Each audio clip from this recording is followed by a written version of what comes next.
വിഷ്ണു ഭഗവാനെ മരത്തിൽ ബന്ധിച്ച ഇടയബാലന്റെ കഥ അറിയാമോ?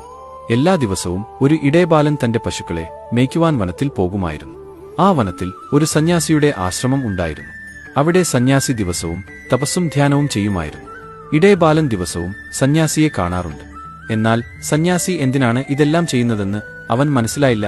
അവൻ ചെറുപ്പമായിരുന്നതിനാൽ സന്യാസിയുടെ ഈ പ്രവർത്തികളുടെ അർത്ഥം മനസ്സിലാക്കുവാൻ അവൻ കഴിഞ്ഞില്ല. ഒരു ദിവസം ഇടയബാലൻ ജിജ്ഞാസയോടെ ആശ്രമത്തിലെത്തി സന്യാസിയോട് ചോദിച്ചു, അങ്ങ് എന്താണ് ചെയ്യുന്നത്? സന്യാസി മറുപടി പറഞ്ഞു, ഞാൻ ഭഗവാൻ നാരായണനെ പ്രീതിപ്പെടുത്തുവാൻ വേണ്ടിയാണ് തപസ്സും ധ്യാനവും ചെയ്യുന്നത്. ഇതിലൂടെ എനിക്ക് ഭഗവാനെ കാണുവാൻ സാധിക്കും. സന്യാസിയുടെ വാക്കുകൾ കേട്ടപ്പോൾ ഇടയബാലൻ ചിന്തിച്ചു, എനിക്കും ദൈവത്തെ കാണണം. ഇത് ചിന്തിച്ചവൻ ആശ്രമത്തിൽ നിന്ന് ഇറങ്ങി ഒരു വിജനമായ സ്ഥലത്ത് ഒരു മരത്തിന്റെ ചുവട്ടിൽ പോയി തപസ്സ അനുഷ്ഠിക്കുവാൻ തുടങ്ങി. കുറെ നേരം ഇരുന്നിട്ടും ഭഗവാൻ വന്നില്ല. അവൻ സന്യാസി ചെയ്യുന്നതുപോലെ ഒരു കാൽ മാത്രം നിലത്ത് കുത്തി നിർത്തി തപസ് ചെയ്യുവാൻ തുടങ്ങി. എന്നിട്ടും ഭഗവാനെ കാണാൻ കഴിയാതെ വന്നപ്പോൾ അവൻ ശ്വാസമെടുക്കുന്നത് പോലും നിർത്തി. ദൈവം പ്രത്യക്ഷപ്പെടുന്നതുവരെ താൻ ഇങ്ങനെ തന്നെ നിൽക്കുമെന്ന് മനസ്സിൽ ഉറപ്പിച്ചു. ഇടയബാലന്റെ കഠിനമായ തപസ്സിൽ ഭഗവാൻ വളരെ വേഗം പ്രസാദിച്ചു.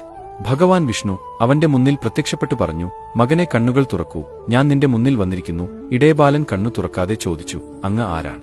ഭഗവാൻ പറഞ്ഞു, നീ ആരുടെ ദർശനത്തിനു വേണ്ടിയാണോ തപസ് ചെയ്യുന്നത്? ആ ഈശ്വരനാണ് ഞാൻ. ഇത് കേട്ട് ഇടയബാലൻ കണ്ണു തുറന്നു. എന്നാൽ അവൻ മുമ്പ് ഭഗവാനെ കണ്ടിട്ടില്ലാത്തതിനാൽ ഇത് ശരിക്കും ഭഗവാൻ ആണെന്ന് അവൻ വിശ്വസിക്കുവാൻ കഴിഞ്ഞില്ല. സത്യമറിയുവാൻ വേണ്ടി ഇടയബാലൻ ഭഗവാനെ ഒരു കയറുകൊണ്ട് മരത്തിൽ കെട്ടി. അവന്റെ നിഷ്കളങ്കമായ പ്രവൃത്തി കണ്ട് ഭഗവാൻ പുഞ്ചിരിയോടെ ബന്ധിതനായി. ഉടൻ തന്നെ ഇടയബാലൻ സന്യാസിയുടെ ആശ്രമത്തിലേക്ക് ഓടിച്ചെന്ന് നടന്ന കാര്യങ്ങളെല്ലാം പറഞ്ഞു. സന്യാസി ഇത് കേട്ട് അത്ഭുതപ്പെട്ടു. ഉടൻ തന്നെ ഇടയബാലനോടൊപ്പം ആ സ്ഥലത്തേക്ക് പോയി. അവിടെ എത്തിയപ്പോൾ സന്യാസിക്ക് മരത്തിനടുത്ത് ആരെയും കാണുവാൻ കഴിഞ്ഞില്ല. ഇടയബാലൻ സന്യാസിയോട് പറഞ്ഞു, ഭഗവാൻ ഇവിടെയുണ്ട്, പക്ഷേ എന്തുകൊണ്ടാണ് അങ്ങേക്ക് കാണുവാൻ കഴിയാത്തത്?